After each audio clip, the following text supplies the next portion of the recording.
Hi everyone! Welcome to the Empath Tarot Case. Another love reading, timeless and general. Take what resonates lang po. Maybe some part of the reading makaresonate kayo. Some part of it hindi. Totally makaresonate na parang kwento ninyo ito or hindi naman kaya dahil iba't ibang mga energies, iba't ibang mga love connections. Pero tignan po natin kung ano ang mga mensahe sa reading na ito.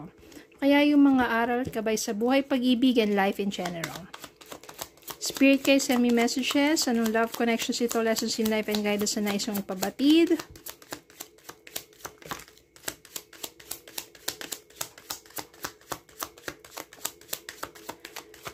Yan. Kuha pa tayo na iba pang mga messages. Spirit guys, send me more messages. Okay. Let's see.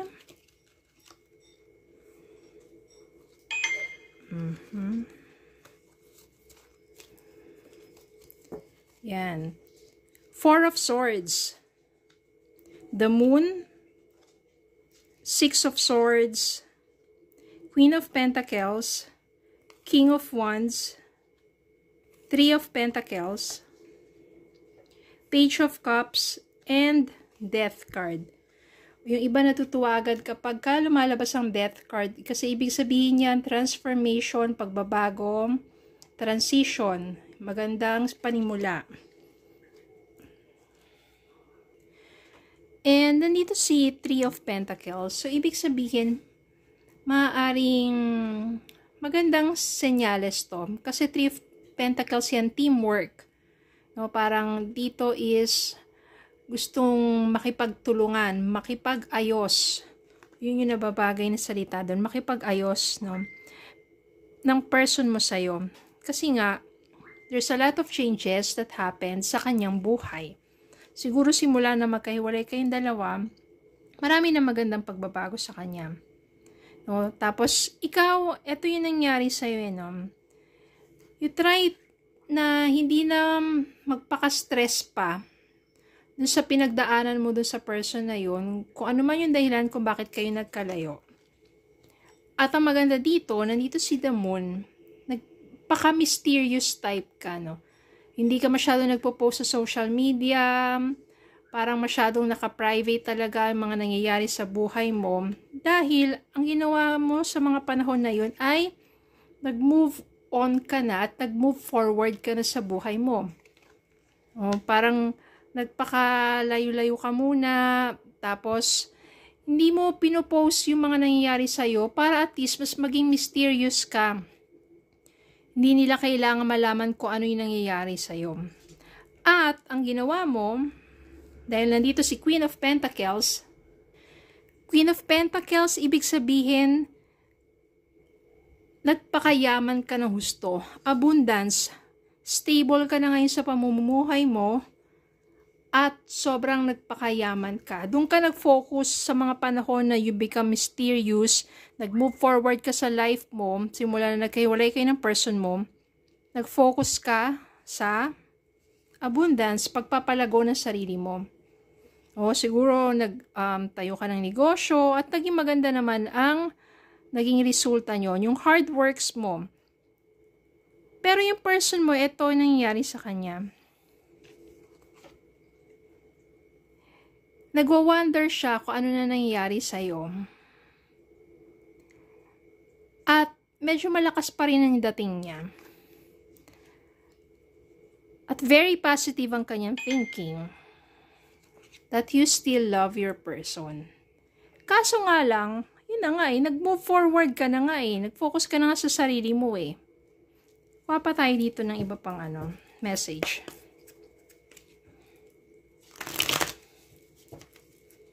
Need more messages, Spirit Guide. Yan. Meron ditong Ace of Swords. Ibig sabihin yan, maaari kasi yung person mo, meron niyang panibagong mentality. Meron niyang panibagong perception about your connection. And nandun na yung clarity. Siguro dati hindi pa siya handa, duwag pa siya, at the same time, hindi pa niya kaya yung panindigan o yung kanyang, yung parang di ba yung responsibility niya sa'yo or yung inyong connection, yung commitment, ganon.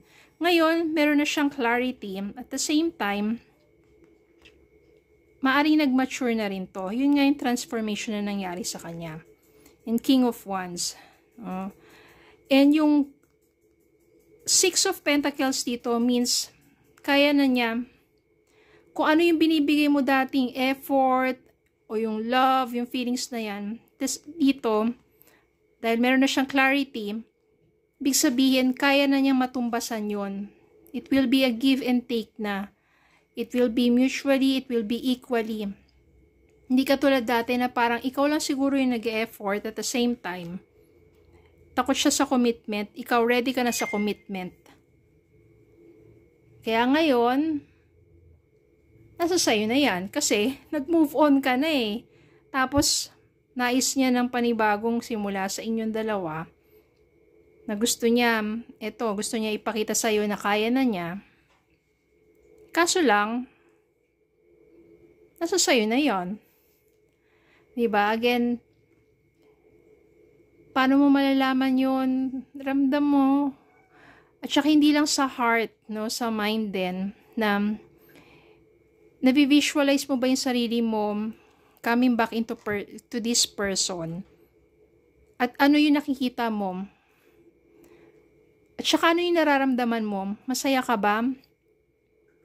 Knowing that he already matured and he is already ready to commit. At the same time, no, parang makikita mo at mafe-feel mo na malaking pagbabago niya. Siguro, give some time. Huwag yung agad-agad. Para at least, parang patunayan niya sa'yo na your person is worth of your love. Okay? Kuha tayo ng angel message.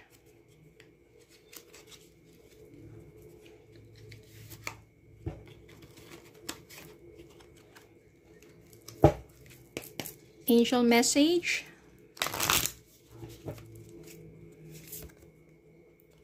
Self-acceptance. Siguro ito yung nangyari sa'yo. Self-acceptance, yung sa mga panahon, kung nandito ka pa sa sitwasyon na to, that you are still moving forward. First, self-acceptance. So that you know your potential, you know what you are capable of doing. Kaya nga nandito, naging Queen of Pentacles ka eh. Umunlad ka ng husto eh. So, sa mga nakakaranas ngayon na moving on, kailangan muna self-acceptance. Okay? So, yun lang po. Maraming salamat po for watching. Please don't forget to like, share, comment, subscribe, follow me on Facebook and YouTube. Have a good day po and God bless.